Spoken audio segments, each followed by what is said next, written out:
Всем привет! С вами снова Эрик, Слайд и очередной выпуск программы «Наука побеждать».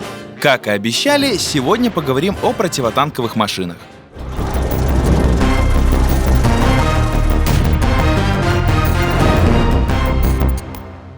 Ни для кого не секрет, ПТ довольно популярны в режиме командный бой, и на то есть много причин, главная из которых — любовь многих к большому урону за выстрел.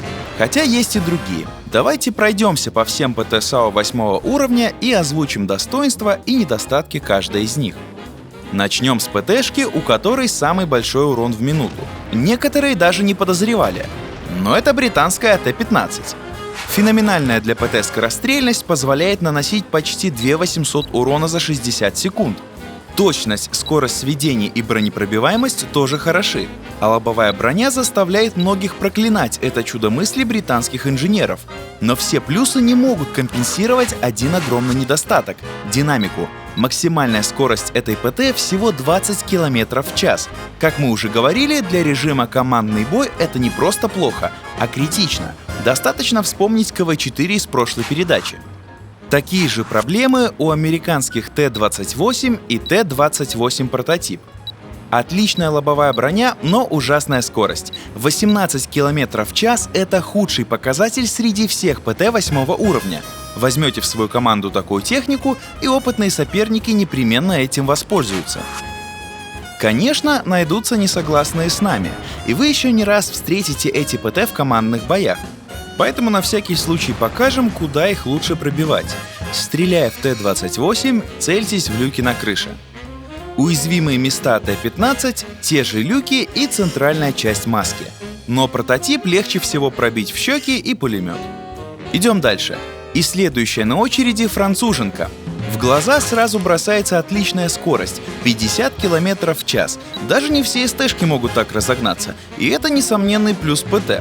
Но урон за выстрел у этой машины такой же, как у американцев. Это чуть больше, чем у ИС-3. И этого слишком мало, чтобы отказаться от танка с башней в пользу ПТ. Пробить милю можно в люк, по краям мигалки или в НЛД. Если говорить о советских ПТ САУ, то они очень разные, но в командном бою одинаково бесполезны. Су-101 — самая динамичная ПТ 8 уровня. Разгон, максимальная скорость и поворотливость впечатляют. Урон в минуту, точность и скорость сведения орудия тоже весьма хороши. Но вот углы вертикальной наводки, они, не побоюсь этого слова, ужасны. Это, наряду с малым уроном за выстрел, делает машину абсолютно непригодной для командных боев. Большую часть времени вы будете бороться не с вражеской техникой, а со своей собственной. Теперь об ИСУ-152. Многие берут ее потому, что любят советскую технику и в восторге от БЛ-10. Орудие на первый взгляд отличное. Средний урон в 750 хп за выстрел — это очень серьезно. Бронепробиваемость тоже хороша, но вот остальные характеристики не радуют. У этой самоходки худшие среди всех ПТ разброс и время сведения, а приличная скорость не компенсирует плохую поворотливость и слабую броню. Выигрывать с такой машиной в составе получится крайне редко. На очереди 4 немецкие ПТ. И начнем с премиум машины. Як-Тигр 8.8. По орудию напоминает британца. Очень точная, скорострельная, с малым альфа-уроном и большим уроном в минуту. В целом довольно приятная ПТшка, но по динамике она уступает большинству тяжей 8 уровня и стать равноценной заменой для них не может. Кстати, пробивается Як-Тигр в НЛД и в пулемет. Фердинанд и вторая Як-Пантера. У обеих ПТ одинаковое орудие от Як-Тигра 9 уровня, и это, пожалуй, единственное, чем они похожи.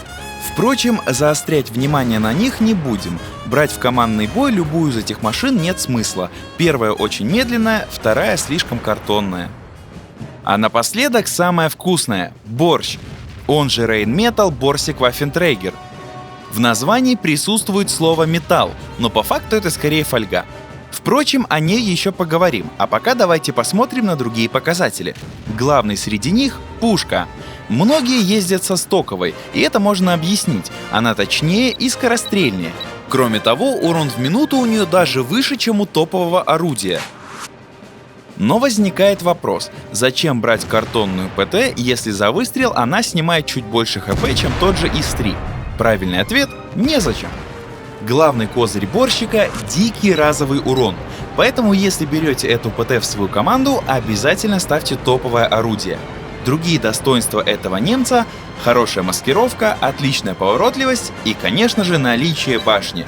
Закружить эту ПТ практически нереально. Что касается недостатков, то главное из них — броня. Опытные танкисты знают это и нередко стреляют в борщик фугасами. Одно такое попадание может снять ПТшки больше половины жизни, да к тому же критануть сразу несколько модулей. Согласитесь, приятного здесь мало. Вдобавок, даже танки первого уровня без проблем пробивают борщика. Со стороны это выглядит забавно, но хозяину ПТ в такие моменты не до шуток.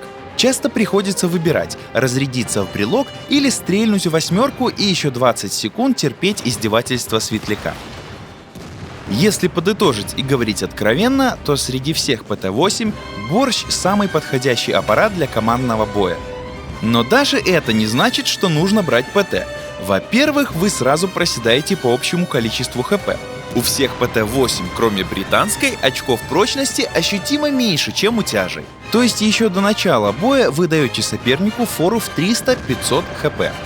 Во-вторых, вы ограничиваете свою команду в мобильности и, как следствие, в тактике. Бои будут более протяженными и менее разнообразными, вероятность ничьих будет на порядок выше, а играть вам придется зачастую от обороны. Лично мне это не по душе, но выбирать, конечно, вам. Ну а в завершении выпуска пара слов об артиллерии. Скажу прямо, пока что в командных боях арта бесполезна. Да, даже на открытых картах. Да, даже в опытных руках. Да, совсем бесполезно. И если это изменится, мы обязательно вернемся к данному вопросу. На сегодня у нас все. В следующем выпуске поговорим об универсальных составах и вплотную подойдем к тактикам на конкретных картах. Ставьте лайки, подписывайтесь на наш новый канал и заходите на страницу Слайда ВКонтакте. Всем пока!